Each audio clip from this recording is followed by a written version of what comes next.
What's up, everybody? It's AJ. This is the Just Stand Up podcast. We're coming back for episode, what are we on, 3 now? And boy, oh fucking boy, did we have some shit go down between last episode and this one. Um, Everybody knows we got TJ Dillashaw news to cover. We got UFC 236 to cover a little bit, do a little bit of recap of that. There's a shitload of fight announcements, and then, of course, ending every podcast like we always will with the 10 questions, the 5 MMA ones and the 5 dumb / personal ones. So just jumping into this, what I'm sure everybody is waiting to hear about is the TJ Dillashaw news. I shit you not, that broke, like, I want to say it was 12 to 16 hours after I posted last week's podcast. And I even made a meme about that, joking about how just shitty timing that was. And, people are saying, oh, do an emergency episode. I decided just to wait. It probably was the wrong move, but oh well. So for people who just saw the memes or just saw, the Twitter headlines and didn't hear anything about it, TJ Dillashaw failed 2 drug tests so far, one on December 28th and one on January 18th, for his title fight against Henry Cejudo at 125 that occurred on January 19th. The drug he failed for was EPO. He's suspended for 2 years from the January 18th test because I guess that was technically the first one that he failed, like in terms of they tested and failed first, and they're just kind of bundling in that 28th failure along with it. So I believe his 2-year suspension is retroactive from the January 18th failure, which was the day before the fight. So what this leads to issue-wise is everybody wants to know / assumes, oh, was he on drugs? When he fought ABC, a lot of people just wonder if he was on EPO for Cody fight. So this is just a direct quote from an ESPN or MMA Fighting, one of those two, interview they did with Jeff Nowitzki. So the exact quote, word for word, is, according to Nowitzki, USADA has already looked over all the samples collected from Dillashaw in relation to his fights since the agency took over the UFC's drug testing program in 2015. Dillashaw fought 6 times under the program prior to the Cejudo fight. All of those samples provided were tested for EPO at the time and came back clean, Nowitzki said USADA told him. So, in theory, hearing that, one might assume that the Cejudo fight was the first time he took it. I know there have been talks that a new testing method for EPO has come out recently. So, I believe what they're going to do is they've already tested all... It said they tested his previous 6 samples for EPO. One would assume that they're going to go back and retest those with the new method now. And if he fails, if the retests come back with a new method and he fails any of those drug tests, that will be punishment added on. That will be considered, I believe, another failure. So he already has the first failure that got him the 2 years. If he fails any of these old samples being retested with the new method, then he'll realistically be punished as a second drug test failure, which I want to say will be 4 or 6 years. And then if he fails multiple, then they might bump him up to the 3, and I believe that'll be the permanent ban.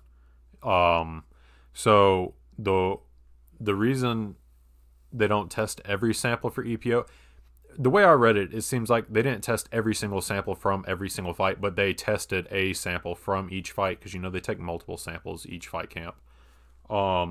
So what I've read basically is that the reason they don't do it for every single blood or urine test, whichever one it is that comes in, is it's basically just a time-consuming, complex test to complete for EPO. But, they do try to do it often enough that they think they can track it. But the main way it seems that they're keeping track of all this stuff so that they don't have to use it every single time is, USADA talked about before, they keep a biological passport on every single fighter.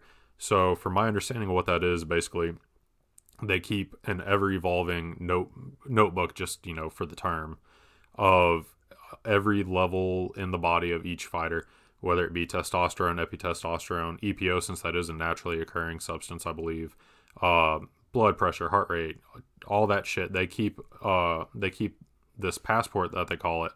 And so they know what the levels are. And, the more times you get tested and your levels written down, you start to find the averages, And so then what they do is they look for any irregularities on your biological passport. So say your testosterone spiked, maybe 20% from what your average is on your passport on your most recent drug test. They'll view that as like okay, we need to go and look. We need to, start implementing some of the more strict testing on this, retest this batch to see if maybe he is on something. Maybe it was just a weird day and he did have a spike, or they, more than likely, they use it as the way to see that there are irregularities and that there's most likely PEDs in the system. So, I mean, that's basically all that I know on the TJ Dillashaw stuff right now. A lot of people are asking, oh, can he come back from this? Oh, he's done. Everybody says that every time. Realistically, no, he's not. 2 years. He's mid-30s right now. He could still come back, be on the edge of his athletic prime. If people can forgive Anderson Silva and John Jones and Cyborg and the laundry list of fighters, and people will forgive TJ Dillashaw. It's absolutely inexcusable what he did. He was in my top 5 favorite fighters to watch before that, but I mean, now it's at the level of you can just go fuck yourself. There's no way to accidentally ingest EPO when it's injectable. He admitted to it. I do appreciate that. He did have his little teary, emotional, I'm sorry guys video that he recorded on his back porch. By the way, TJ, next time you're going to do one of those, maybe turn your pool pump off, or water fountain in your pool or whatever it is, because that was loud as fuck and that was distracting the entire time. But at least he apologized for it. He didn't try to pull the, well, I have no idea how this got in my system. He just flat out said, yeah, he did it. I know, I'm sure he denied it in the past when, Cody and all of Alpha Male were doing it. But now that he got caught, you can at least take, he apologized for it. That makes him better than a few people as far as the list of cheaters go. But that's basically all there is to talk about TJ Dillashaw. I don't know how much people expected. That's about 7 minutes worth of TJ Dillashaw talk. But it's a shitty situation all over. I mean, Riggs is barking. Probably saw a squirrel. He was on the path to be, labeled as the greatest bantamweight of all time. It was between him and Dom. And that's, you flush that down the shitter now. He ruined all that with, one injection. So it's a shame. Henry and Marlon are fighting for the vacant 135 belt at UFC 238 in Chicago.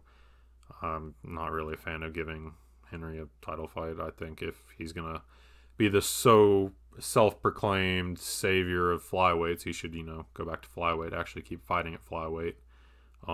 Right now we have guys who it's their first fight in the UFC, and before they even step in the cage, they're ranked because the UFC's cut so many flyweights.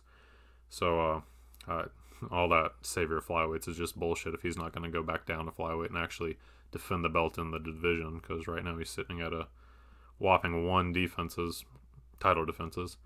So we'll just move on to that. We'll move on to some news, a little bit of fight announcement, all bundled into one.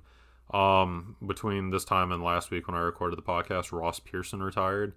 For all the new MMA fans, we'll call them the Conor era fans who don't know who Ross Pearson is. He was the Ultimate Fighter 9 winner. He had 26 fights in the UFC. He didn't have the greatest UFC record. He ended his UFC career with 12 wins in the UFC, 13 losses in the UFC, and 1 no contest. He did have 4 post-fight bonuses. You could always count on Ross Pearson to come in and, give you a good hard-nosed fight. He was definitely entertaining to watch. He was on, I believe it was him. He was on the wrong side of one of the most controversial decisions I think any MMA fans ever seen with that Diego Sanchez fight when they had that card in New Mexico. I believe that's it. He was a good guy. I mean, he stayed in the top 15 for a good little while. He was a dependable guy. He was kind of like Jim Miller. Like you knew he was never going to be a champion, but if we need to call someone just for a good scrap, we'll call Ross Pearson. So I mean, I'm glad he retired, before damage became the issue. It doesn't seem like it was a forced retirement per se. It seemed like, he made the decision of his own will to do it, and I'd always rather see that than, injuries compiling force you into retirement. I know he's got a big hit. I know his personal life wise, he's a big motocross guy. So I mean, he'll get to enjoy retirement now. ride some bikes, all that good shit. There's not a lot. There's not a whole lot I can say about it. Ross Pearson was never one of my favorite fighters or anything. It's just news to cover. And more news that I'm actually a little more excited about. Ryan Bader announced that he re-signed his exclusive multi-fight deal with Bellator. Right now, Ryan Bader is the champ of Bellator. He is their heavyweight champion. He is their light heavyweight champion. And if you want to get technical about it, he's got a third belt. He is their heavyweight Grand Prix champion as well. They did give him a belt for that. Ryan Bader's skills, and him moving to Bellator, he was making some coaching changes, later on in his UFC career before he went to free agency and signed with Bellator. He's been on a tear since he got into Bellator. A lot of his striking skills have improved. He's gotten a little more aggressive as a fighter, and he's Ryan Bader's a must-watch fighter right now. If you're not watching him in Bellator because you're someone who just hates Bellator, you're just one of those dum-dums. Ryan Bader's extremely entertaining to watch in Bellator. He did a clean sweep of the heavyweight Grand Prix. I think he got punched legitimately one time in 3 fights. It was just pure domination. So it's good to hear Bellator's paying him what he feels he's worth, and that they're making it worth his time to stay there. He realistically could have come back to the UFC. I mean, when he left the UFC, he was ranked number 3 or 4 in the light heavyweight division at the time. So it's not a matter of, Ryan Bader was shitty and he got cut from the UFC. No, he was legitimately a free agent, and Bellator just offered him more money. They saw more value in him, and I know he's got a few high name sponsors, so he's able to make money that way in the cage as well. So I mean, he's just one of the good examples of the UFC is not the only way to make money in the game. You can be treated and paid like you should be if you go other places that see your value. As far as just news, that's all I have for right now. We did have a shit ton of fight announcements between last Monday and today. I don't know if I covered this last week. I can't remember, but it's probably the most important fight on this list. Is Aljamain Sterling, who's ranked number 3 currently. He's fighting Pedro Munhoz. However the fuck you say, Munhoz, number 4 at bantamweight. They're fighting at UFC 238 in Chicago. That's the card headlined by the 135 title fight between Marlon and Henry for the vacant belt. That's going to be quite the scrap. Pedro's coming off that knockout of hands down, chin up Cody Garbrandt. I'm sure that'll piss people off. Aljamain's been on a good little streak of his own. That should be a good little scrap. Realistically, I don't know if Rafael Santel's booked right now. That poor boy just keeps getting screwed out of title shots. He's ranked number 2, I want to say right now, and Marlon's number 1. But realistically, we can look at Aljamain and Pedro being a number 1 contender fight, and with it being placed on the card with the title fight between Marlon and Henry, it's going to make a lot of sense that they're probably going to make that be the number 1 contender fight. Other fights that were announced for UFC 239, which is going to be our International Fight Week card in July. We have Luke Rockhold, who's currently ranked number 2 at middleweight, taking on Jan Blachowicz. That's my best shot at that name. Who's ranked number 6 at light heavyweight. This is going to be Luke's first light heavyweight fight in the UFC. It's a favorable enough matchup for him. I mean, but giving him number 6 right off the bat, I'd prefer that than them, just giving him a 1, 2, or 3 guy. That's a good fight. The fight that most people are probably going to be focused on, though, is Francis Ngannou, who's currently ranked number 2, is taking on Junior Dos Santos, number 3. That was just made officially official the last few days. It was basically official a week or 2 ago, but UFC officially announced it. I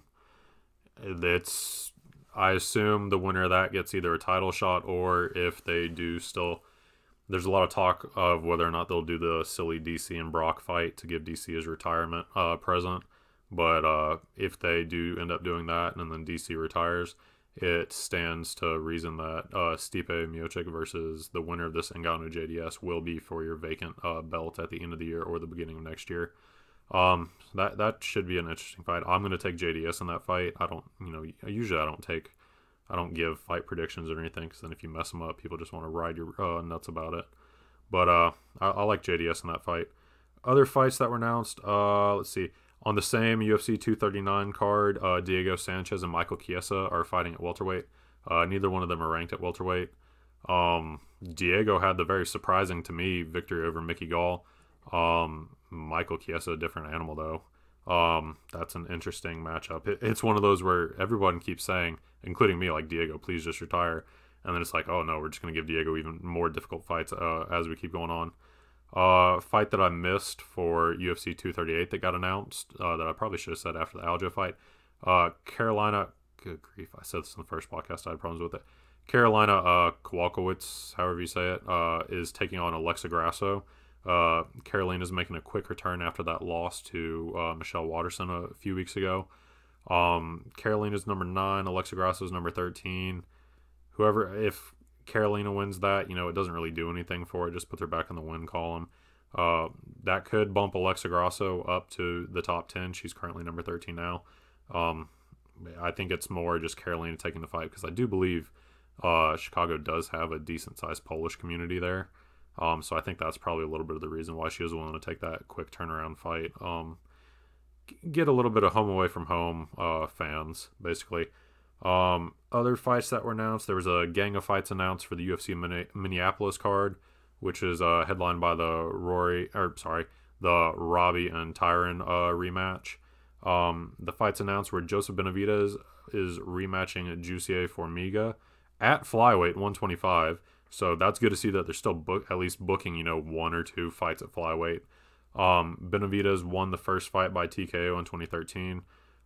They're both in the top 3, I believe. I forgot to write down the ranking numbers for that one, but it stands to believe that would be a number 1 contender fight for if Henry ever decides to come back down to 125 and be the savior he claims to be.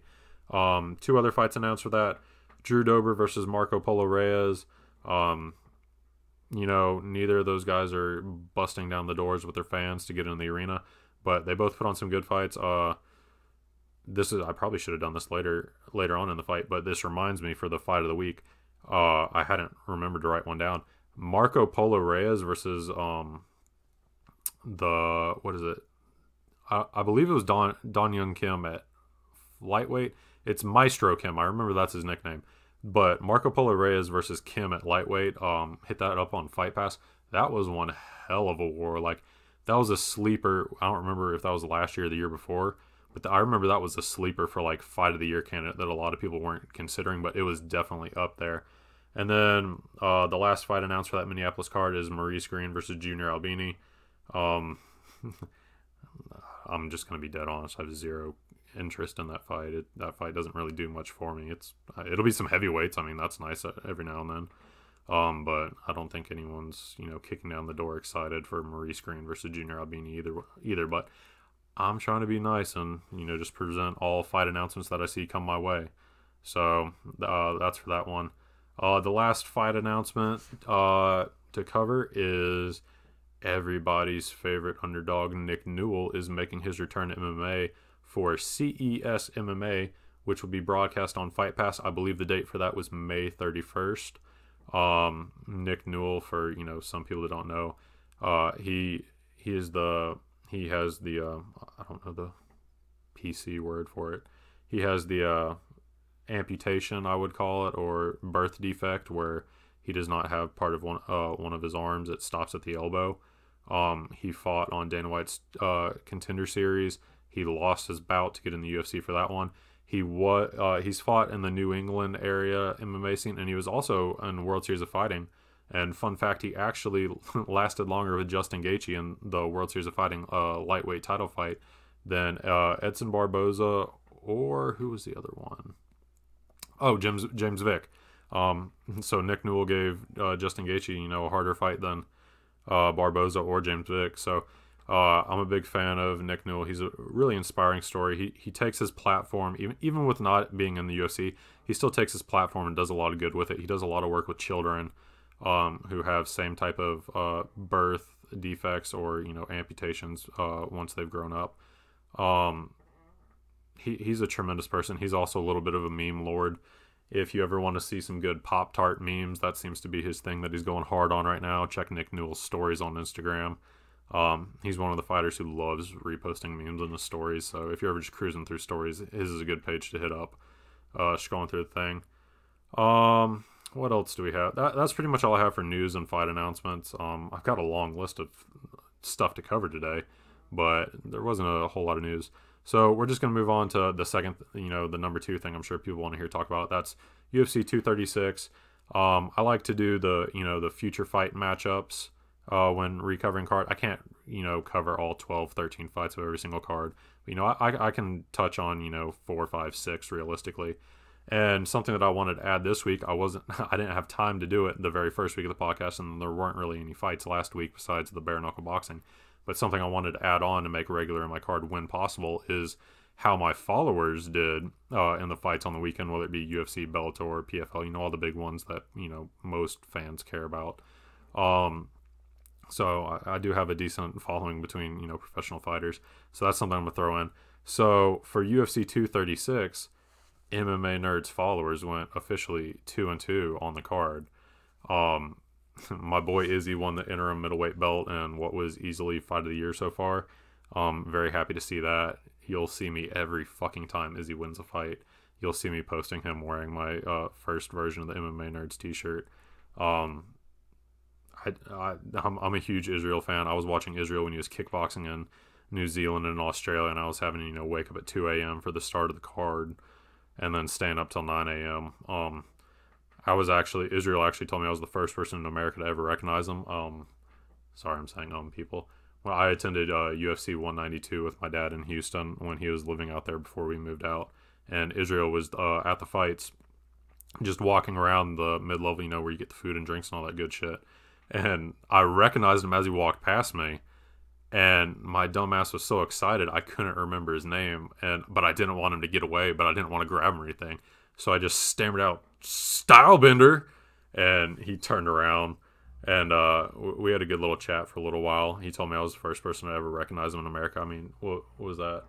UFC 192, that was 2015, I want to say. So that was, he didn't get into the UFC until 2018. He was only for MMA fights. He was fighting in China, but then his kickboxing career was what I knew him for.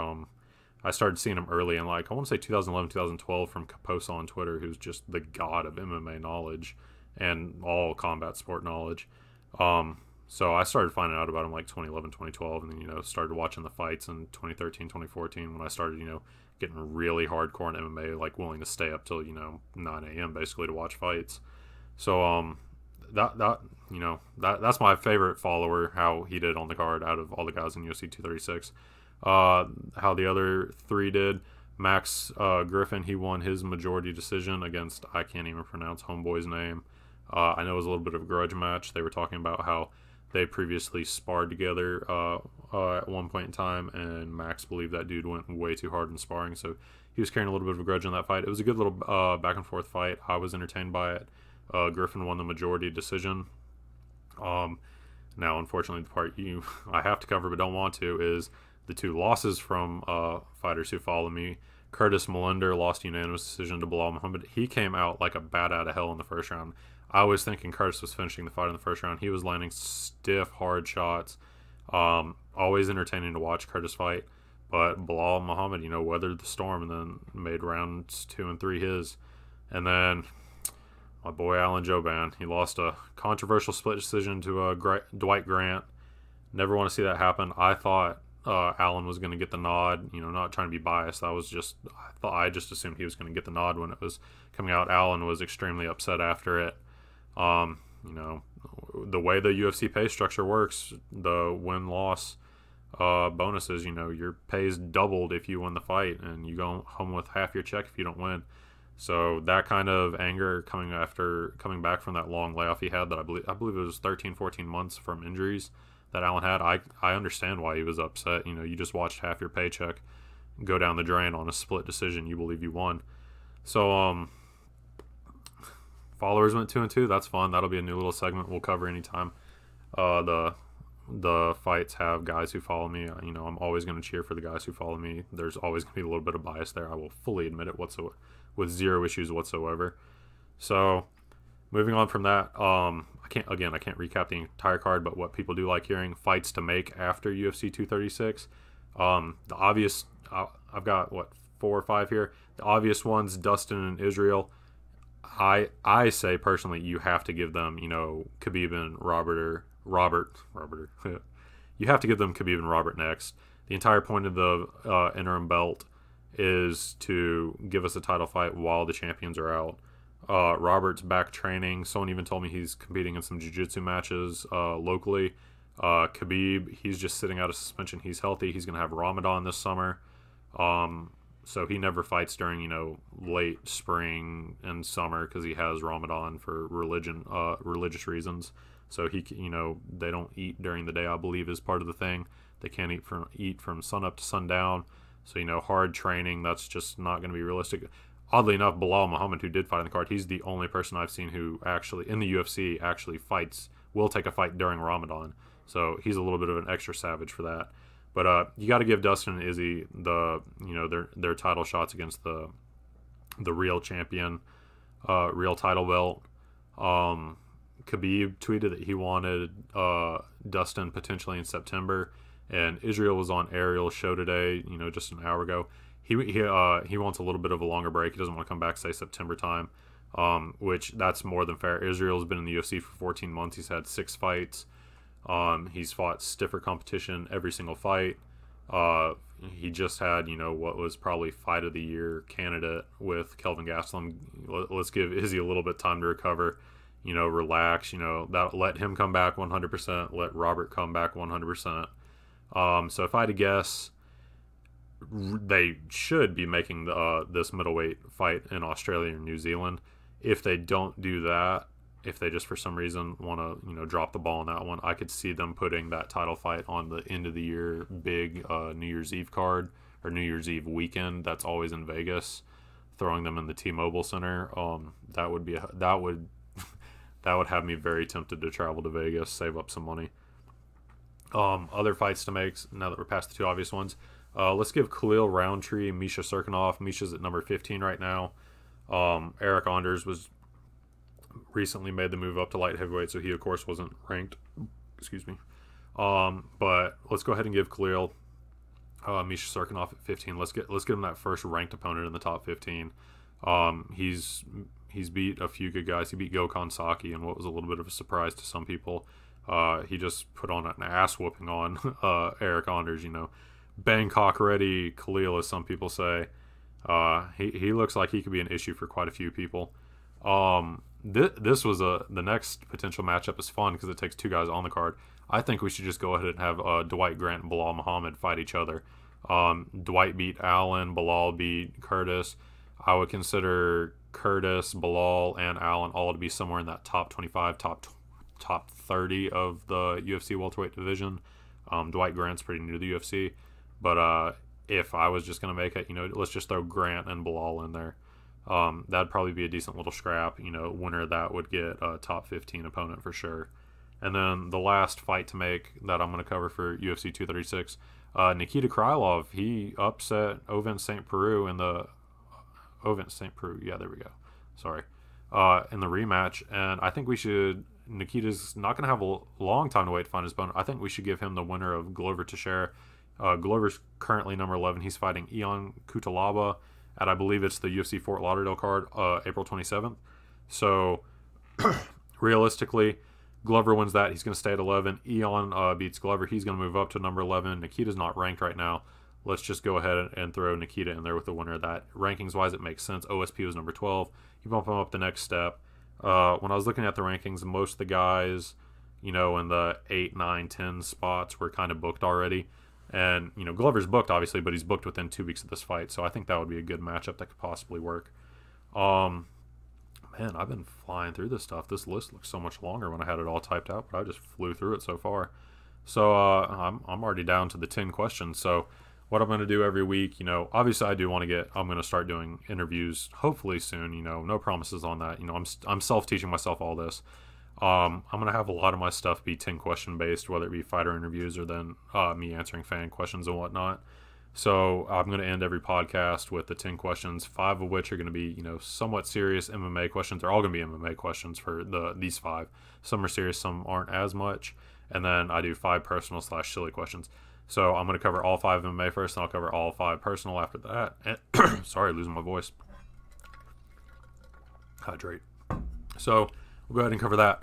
The first MMA question was, would you rather have Brian Stann or Daniel Cormier as the future president of the UFC, and why? And for me, this is something I talk about all the time. I actually vote for Brian Stann. I use him as my write-in vote for presidential candidate. I love Brian Stann. I think Brian would make an excellent president for the UFC. You do have to have a very detailed knowledge of the fight game to be the president of the UFC. Like, I don't like Dana White, but you can at least give it to him that he's been here, most of the time the sport has even been a sport. So he does have the knowledge of the sport, whether or not he chooses to make the smartest decisions with that knowledge or not. But I'm going to choose Brian Stann over Daniel Cormier. Brian Stann, he was a Marine. He got the Silver Star of Valor, so, I mean, he's a hero in my eyes. He was a fighter for WEC and UFC. I believe he was WEC's light heavyweight champion before he moved to the UFC with the merger once the UFC bought WEC. And he's currently going to college for a master's in business administration. So, I mean, former fighter, former Marine who's going for a master's degree in business administration. I mean, that for Dana White, his qualifications were he was friends with the Fertitta brothers and he was a boxer-size coach. So if that's all the qualifications it took to have Dana White be our president for this long and get re-signed for 7 years by ESPN, which recently happened, then if we're going to replace him, I think Brian Stann, former fighter for WC and UFC, future master's degree in business administration, I'll take Brian Stann every day of the week to lead the UFC as the president down the road. I think he would focus more on treating the sport like a sport and not like sports entertainment.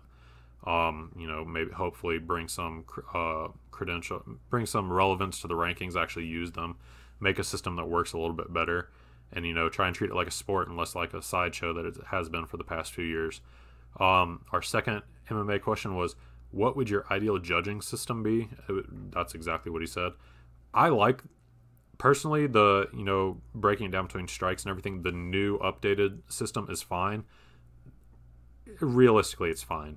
It's good enough. What we need to focus on more than the system is who implements the system, and that's our judges.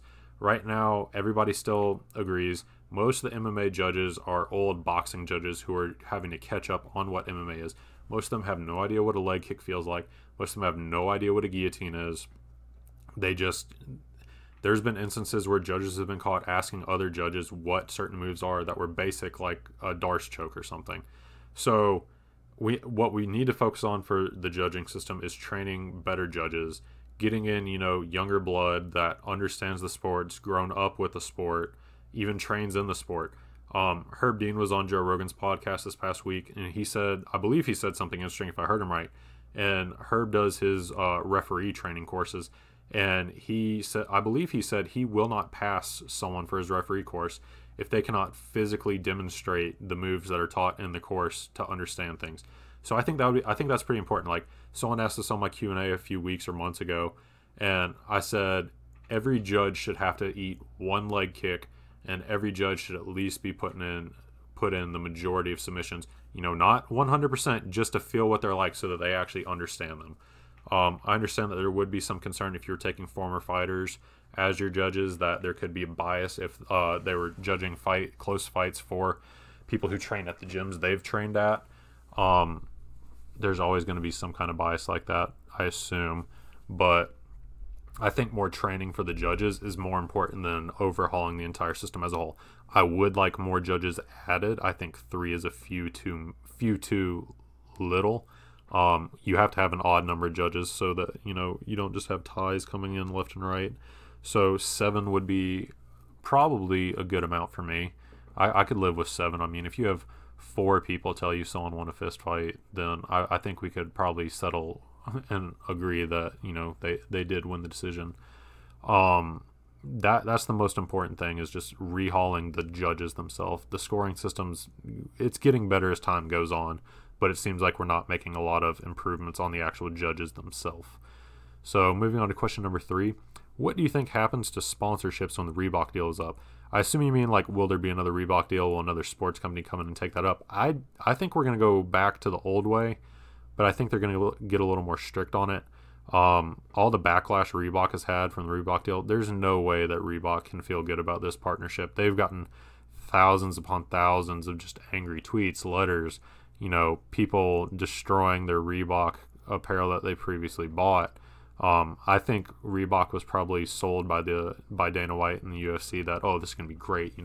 We have the most passionate fans in the world of sports. They're gonna want to buy all the jerseys of all their favorite fighters.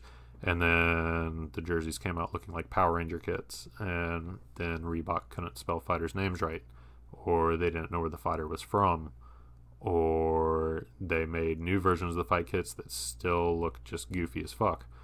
So I think realistically, and I believe the Reebok deal, honestly, it seems like the Reebok deal was part of the UFC trying to jazz up and make the UFC look a little more mainstream clean for the sale to WME.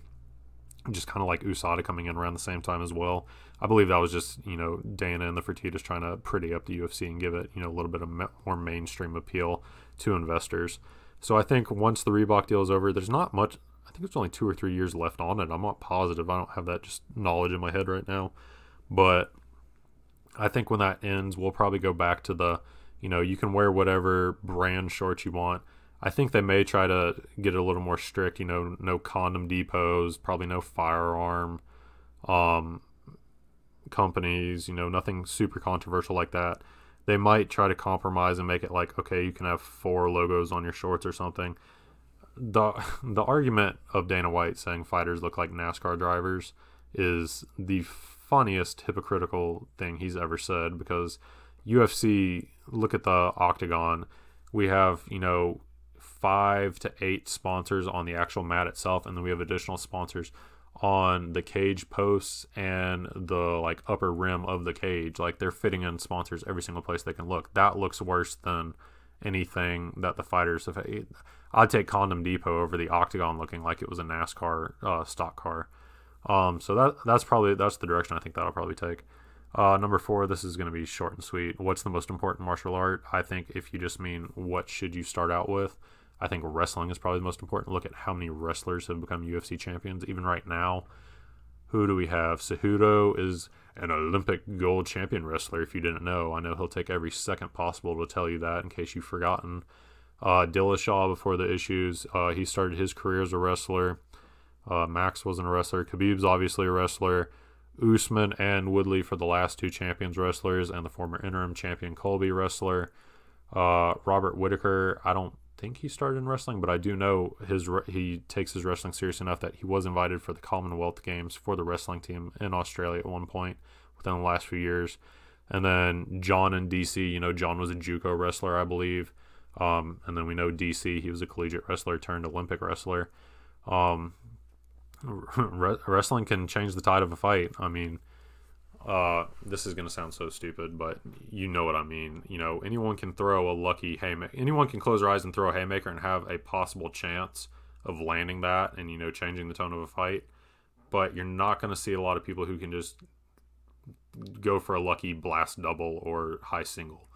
Wrestling, it takes dedication, but it can control where the fight goes with a decent amount of ease depending on your caliber of wrestler.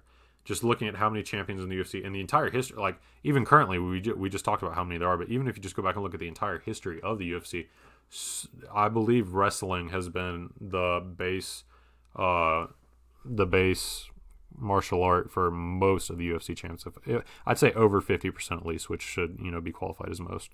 I'm sure jiu-jitsu guys, Muay Thai guys aren't going to like hearing that. It's just my personal opinion. I feel like it's backed up by a good little bit of actual proof, given how many wrestlers there are in the UFC that hold title belts now and in the past. So that's my opinion on it. Some will like it, some won't. Oh well. This 5th question, y'all. In quotations, exact quote, why do they bother with prelims? Most stars come from other organizations. And my answer for that is what? WUT, what? Go home, do not pass go, do not collect $200. Just, oh my goodness, child. I don't even want to deal with that. I just wanted people to hear it. That's the level of questions I do get sometimes. That I don't even understand that at this point. It's just silly. I mean, people do come from other organizations technically, but I wouldn't say most of the stars. Connor came from Cage Warriors, I guess, but guess what Conor did when he got to the UFC? He fought on the prelims. Like, do you expect guys to just come from these other promotions, you know, with 10 fights and just immediately fight on main cards and we just get rid of prelims? Are we supposed to just have 5 fights and that be our fight night? You got to have somewhere for the unranked and the lower ranked guys to fight and build their way up. Like, what thought was going through your head when you thought, why do we even have prelims? They're a necessary part of the sport. They're the foundation of the sport. You're going to have a hard time finding a fighter in the UFC who hasn't fought on the prelims at one point in time. Everyone's got to start somewhere. John was on the prelims. Conor was on the prelims. DC was on the prelims. Literally everyone. Kamaru was on the prelims. Tyron was on the prelims. Everyone's been on the prelims at some point in time. Legitimately, the only person I can think of off the top of my head who probably hasn't been on prelims is Cyborg. And that's honestly probably it. Just off the top of my head, just, you know, running through fighters in my head. You know, most people have been on the prelims at one point in time. Just do better on your questions next week, dude. At least think it through before you say it. It's such a weird question. I had to choose that just because it was so weird. So we're just going to move on to the personal questions now. That realistically, that question probably should have been the silly question, but it had a little bit of roots in actual serious MMA conversation. So I figured I'd throw it on the MMA side for the 5 questions for that. But moving on to the personal questions, this literally, I put this one at number 1 because I am so confused why this is a question, and it's a question multiple times every single week, whether it be my weekend Q&A or my Q&A for the podcast. And it's people wanting to hear about the Miesha Tate leaks. Why do people want to hear about that? Miesha Tate had her privacy invaded, I assume illegally, obtained photos. I don't assume her or Brian Caraway or what Johnny Nunez, is that her new boy? I'm assuming none of them leaked them. I'm assuming these were obtained through illegal methods. I mean, just morally, you probably shouldn't be looking at them. I know everybody probably has, but why do people want this addressed? Like, that's such a creepy thing that you want addressed. Legitimate. I chose this just so I can say, stop asking this question. I get it every single week since it has happened, and it's by multiple people, and it is so weird. Just fucking drop it. It was an invasion of privacy. If that happened to you or your girlfriend, you would be steaming mad. Just fucking stop bringing it up. So moving on to the other questions. Number 2 was, would you rather see the Nate versus Dustin fight that was originally supposed to happen last year, or would you rather go with Conor versus Nate 3? And honestly, I want Dustin to fight Khabib. Dustin worked his ass off to get even an interim title fight with Max Holloway, to get that interim belt. That interim belt is supposed to guarantee you the title fight with the champion. I want to see Dustin fight Khabib sometime this year. Conor does not deserve a title fight. Nate does not deserve an interim title fight. Stop it. I get that these guys are popular, but if we're going to act like this is a sport even 5% of the time, we can't be giving guys coming off of losses title fights. It just makes the sport look bad. I don't care what your angle is for, the Conor and Khabib, you know, they had the brawl after the fight was over. That's a storyline. I don't care about the storyline. Let's treat it like a sport. They're not going to be here forever. These Conors, these Khabibs, these Nates, they're not going to be here forever.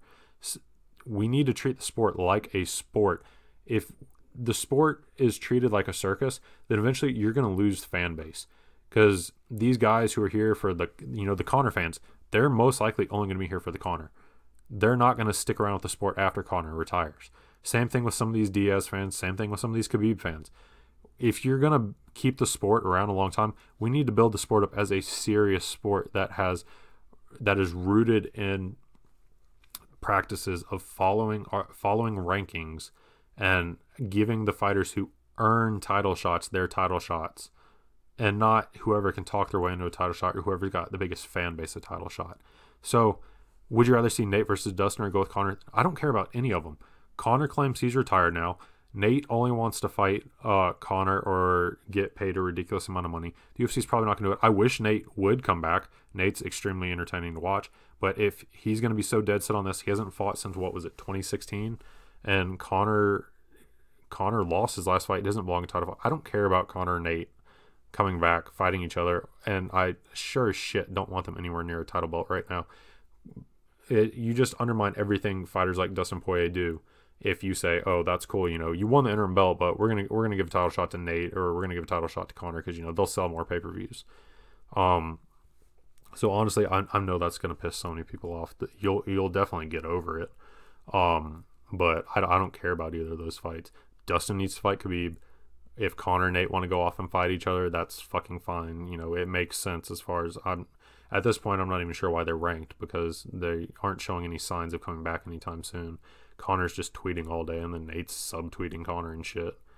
So moving on to the third personal / goofy question, we've got, do you hope to make a career out of social media podcasting? I sure as shit would like that to happen. I don't get a lot of joy out of just working regular jobs. I don't know if this is a path that I could realistically make enough money out of. I have low bills right now, so I mean, if I had a few sponsors, or I had a few, good companies, because I don't want to just promote this stupid, gloves made in Pakistan yesterday, and we're a business now selling gloves that we want to promote. I'm never going to promote stuff like that, but I mean, it'd be cool if I could, make enough money to, cover some bills, at least cover enough bills that then I can just take a regular job that's something I care about more than, okay, that's going to give me enough money to pay for my bills. So, I mean, that'd be cool. I don't expect it to honestly happen. But I mean, I could make enough, if I could make enough money that, helps pay a few bills, or, give me some extra spending cash, I'd be happy enough with that. I'm a pretty man of pretty small taste. Fourth personal question was kind of funny. This was the issues that, what are issues that tall people go through, since people don't know what we go through, was the exact quote. People don't know I'm a very tall individual. I was 6'9" at my tallest, but oddly enough, when I lost on my weight, which if you don't know about that, I lost 153 pounds, gained a little bit back, had a little bit of a bounce back. I started eating again when I was done, but, nowhere near that, still plenty healthy. So, I was 6'9", I lost a little bit of weight. Oddly enough, that got me down to like 6'8.5", because I guess maybe I had a little bit of fat on my feet, top of my head, or some shit. But what are things that tall people go through? Flying is a pain in the ass. Not enough leg room being as tall. And I looked at the dude who asked this question. He looks like he was at least 6'5", 6'6". Not being enough leg room on flights, that fucking up your hips, your legs, your back for, 2 to even 20 hours, depending on where you want to fly. Even then, trying to take a piss in the bathroom on the plane, that's a pain in the ass. Having to choose your car based off of the leg room, and not based off of, the cool features, or it's the car you want to drive. You have to choose the car you can drive, basically. I drive a Jeep Grand Cherokee right now, and even that, it's too tight on legroom. I just got that because it was like a smoking deal. I need to go back to a truck, because that's basically the only thing I've been truly comfortable in. What other things? Houses, doorways and shit. Like, I live in Florida. We have, what are called Florida rooms or sunrooms. They're just long rooms, a lot of windows, before you hit your backyard that, go in there, crack the windows open, get a nice breeze, read a book, blah, blah, blah. My doorway to my sunroom is exactly 6'8", and, I'm 6'8.5", 6'9", depending on how straight I can stand up. So, I've smacked the top of my head on that concrete doorway quite a few times in the last week. That's always fun. The most annoying one for things tall people go through, being young and needing big and tall clothes, because big and tall are two different things.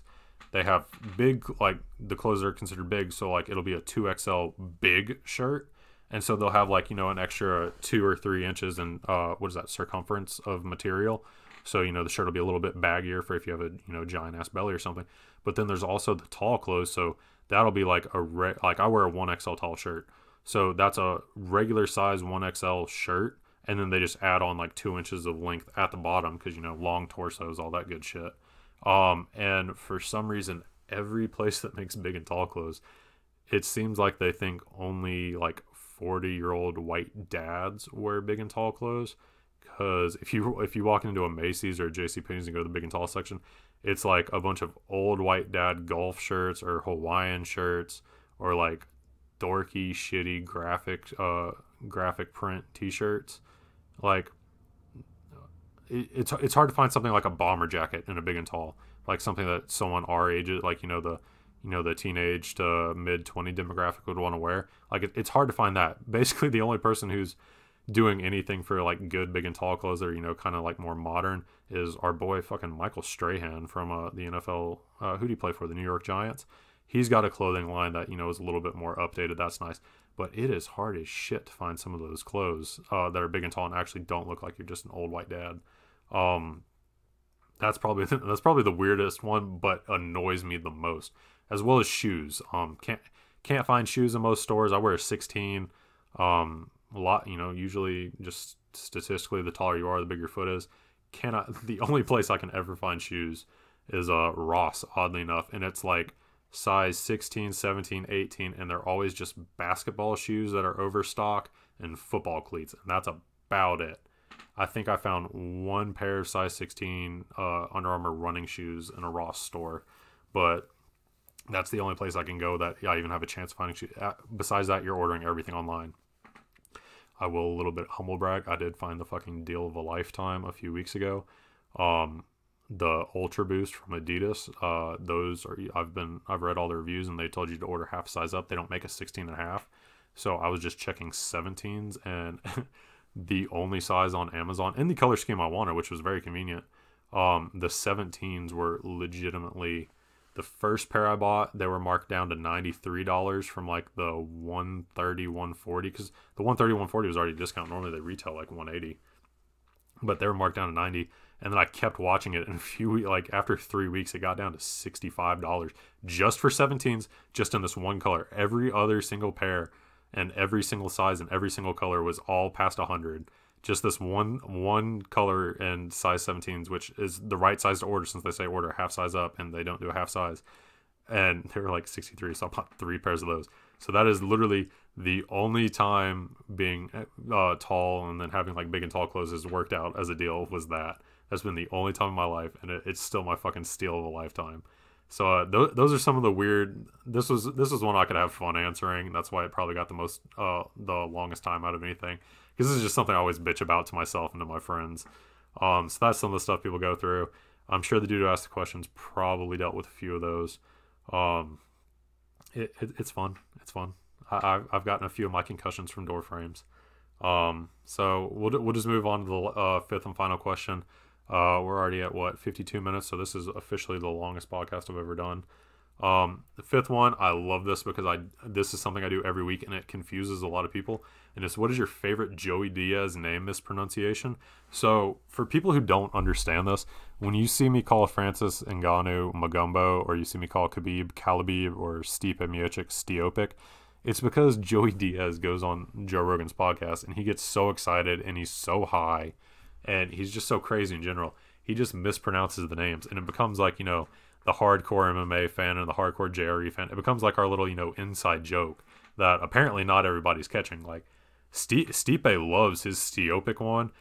Joey Diaz went on his famous rant about letting Brock Lesnar fight Stipe Miocic, and he was calling him Stiopic, and he was going on a rant like, let that fucker take all the juice he wants. He's taking the juice that makes his fucking head grow. He's going to be on all that rocket fuel, and Stiopic's still going to beat his ass. And fucking Stipe took this, ran with it. I believe you can still go on Stipe's merchandise website, and he has a Stiopic shirt. I'm not going to lie. I made a much better one that I wish we could have got licensed to sell. For people who don't know, I do work with Love MMA Apparel. Aaron's my boy. You know, he's like my older brother I never had. I help him out with a lot of stuff, and in return, you know, I get to make them shirts every now and then.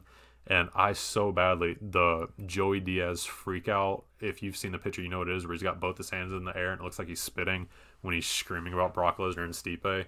I did make a shirt with that said fucking Stiopic on it, and we tried to get that license with Joey. We tried to get him to agree.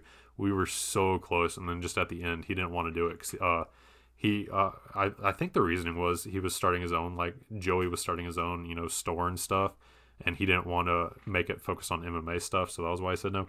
But that is my biggest wish that it had happened. I'd be wearing that shirt every single day of the week if we had been able to make that Stiopic shirt. It's the same thing with Khabib. You know, he gets excited. He mispronounces Khabib for Kalabib. He can't remember Francis's last name, so he calls him Magumbo. It's just silly shit like that. It's just inside jokes for the people who don't know. Honestly, my favorite is Stiopic, but I don't use that one. I use Kalabib the most because, you know, Stipe has been on the shelf a little bit. Khabib's been, a little bit more talk of the town recently, so I get to use Kalabib a lot more often. And people think, I don't know if people think I'm just being racist when I call Francis Magumbo. No, it's just Joey Diaz. It's just quoting that. Maybe you missed that episode or something.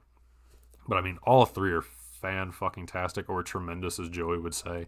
But I got to say, Steopic is my favorite, just because it was the first one, and it was just so funny when it happened. If you haven't heard any of these, please go on YouTube. Just type in Joey Diaz Steopic, Joey Diaz Kalabib, Khalabeeb, or Joey Diaz Magumbo. You will, I guarantee you will laugh. Joey, I may not like Joey's comedy, standalone comedy as much, but fucking Joey Diaz on a podcast is a 10 out of 10 gold star fucking genius when it comes to comedy and MMA. So yeah, Steopic's my favorite. I'm looking at my list. We're at the bottom of the list. This is the longest we've ever gone on a podcast. I know I rambled. I know I repeated myself. I do it every single time. I've got like 3 phone calls that have distracted me while I've been looking at this. So I just want to say, if you're still listening, or if you listen to this at all, thank you for listening to the podcast. This has become something that I look forward to doing each week. It's something that I had a lot of apprehension about starting, and that's why, I started talking about it in December and then didn't finally do it until, pretty much April or into May. I'm so glad that I finally did start it. I've had the peer pressure for months from y'all. I'm glad I started it. It gives me something fun to look forward to doing each week. It gives me a little bit of purpose to watch MMA, keep up with MMA a little bit better, because, I talked about last week, I was having the issues with my dad, and his cancer for so long. That's what got me off of watching MMA as much, was I was just tired from dealing with that. So starting the podcast has finally given me a reason, get back hardcore into watching, every single fight I can, keeping up with all the news. I'm taking notes every time. I have a permanent notebook open in my phone where I'm just taking notes of every single news thing I see, every fight announcement, everything I could talk about. I keep that running in my phone during the week. It gives me something to be excited for. I love doing it. If any legit companies, I know I only have like 500 something subscribers right now. I know that's not impressive. I hope the number is going to grow. If it does grow, if any sponsors ever want to reach out, actually sponsor the podcast, I'll more than gladly work with you if you understand that I'm not going to change the way I talk. I'm still going to talk like a goofy asshole. I'm still going to say stupid shit. But if anyone does want to reach out, slide in those DMs. If it's a serious message from like, a reputable brand or someone that I believe has something that my followers would like to get a discount for or hear about, I will gladly answer you. I know it's too early to be asking for this stuff, but down the road, hit me up. It'll be cool. We'll do some cool shit. What fights do we have upcoming? This weekend is the St. Petersburg Russia card, the Overeem versus Olenek, and then Roxanne's fighting Antonio Shevchenko. I'm not going to make predictions for that card. It will be entertaining. I believe that card's a mid-afternoon card if you're on Eastern Standard Time. That'll be on ESPN Plus for people who don't know. A lot of Russians on that card. It'll be a decent enough fight. We'll get to do a smaller recap about that next week. Who should fight who, what happened, blah, blah, blah. So thanks for listening to the podcast. I'm going to keep trying to do these at minimum, once a week on every Monday, release it Monday night. If you want to listen to it on other platforms, I've got it on Spotify, I've got it on Google Podcasts, I've got it on SoundCloud. All those links are in the description of this video. Every week when I upload a new podcast to the SoundCloud RSS feed, I reapply for iTunes. I've been rejected 3 times now. I will once again reapply tonight, which will most likely get rejected again. I don't know what it's going to take to get me up there, but so if you want to do that, that's where it's going to be located at. If you want to listen to it on other platforms, I'm grateful for anyone who watches. Please like, subscribe, comment. Even if you're going to talk shit, comments are comments. I'll take them. So thank you everybody listening to the podcast. And by the way, Caitlin, finally come up with a fucking question. Have a good day.